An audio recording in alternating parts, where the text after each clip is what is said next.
Hello guys, good morning my mini vlog. तो मकर संक्रांति की आपको बहुत बहुत बधाई।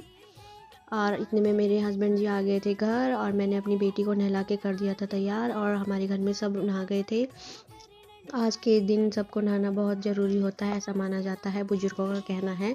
तो अब मैं आ गई थी अपने मंदिर में अपनी माता रानी के पास। मैंने अपने माता रानी को आज स्नान कराना था, इनके कपड़े चेंज कराने थे और मैंने इनका श्रृंगार करना था क्योंकि हम भी नहा गए थे सब घर में। तो माता रानी भी हमारे घर की सबसे बड़ी सदस्य है ना। तो ये हमारी कुल की देवी है, वाह देवी माता बोलते हैं हिमाचल में। और ये ज्वाला जी माता के नाम से भी जाना जाता है। तो मैंने इनका स्नान करा दिया था। इनको आज मैंने साड़ी चेंज करी थी इनकी, तो मैंने इन्हें पहना दिया था घाघरा चोली। इतने में मैं इनको माला वगैरह पहना दिया था, इनका मुकुट वगैरह।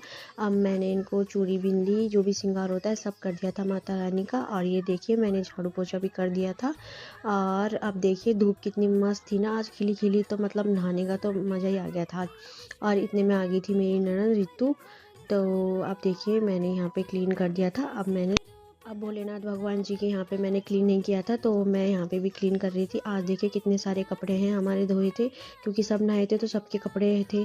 और सर्दियों में तो बहुत ज़्यादा कपड़े होते हैं ना धोने के लिए। तो पापा जी ने पूजा कर ली थी, मंदिर में भोग लगा दिया था।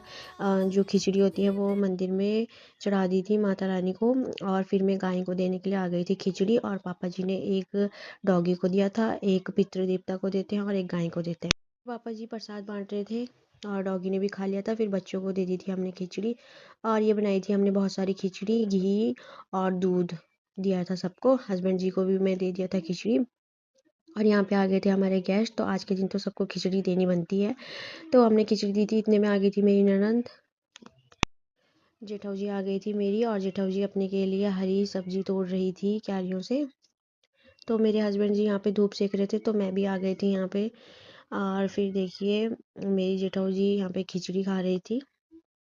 और फिर ये घर के लिए निकल गए थे, घर के लिए निकल रहे थे। तो ये बाय बाय टाटा कर रहे थे। अब देखिए अपनी बुआ को जाते हुए देख के मेरी बेटी भी जिद करने लग गई थी। और देखो कैसे रो रही थी बुआ के लिए, मान ही नहीं रही थी, कपड़े चेंज करा रही थी। इसके पापा ने इसके कपड़े चेंज कराए और फिर इसके पापा ने इसको घुमाने के लिए ले गए गाड़ी में, तब जाके ये चुप हुई।